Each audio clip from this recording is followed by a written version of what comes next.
saya Sufianti, mahasiswa program studi Kesehatan Masyarakat, Fakultas Kesehatan Masyarakat, Universitas Tadulako. Kali ini kita akan membahas mengenai penyakit rabies. Rabies itu apa sih? Yuk kita simak sama-sama.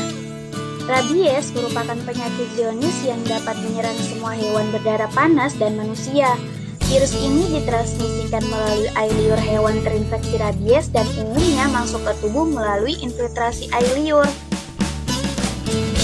yang dimana mengandung virus dari hewan rabies ke dalam luka, misalnya goresan, atau dengan paparan langsung permukaan mukosa air liur dari hewan yang terinfeksi, misalnya gigitan.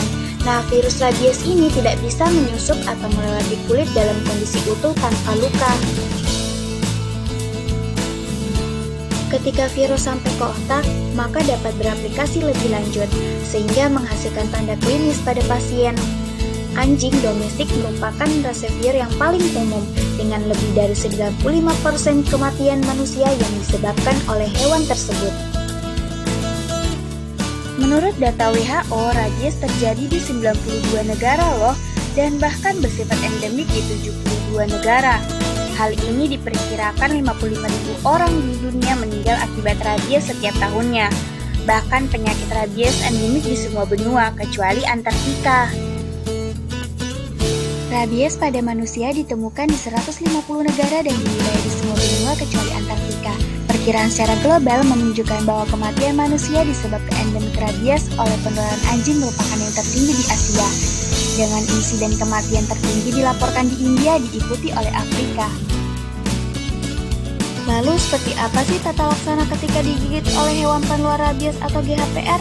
Nah, yang pertama, lakukan pencucian luka dengan air mengalir dan sabun atau deterjen selama 10-15 menit.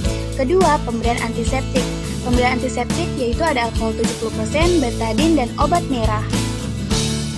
Yang terakhir, tindakan penunjang di mana luka GHPR tidak boleh dijahit untuk mengurangi invasi virus pada jaringan luka, kecuali luka yang lebar dan dalam yang terus mengeluarkan darah.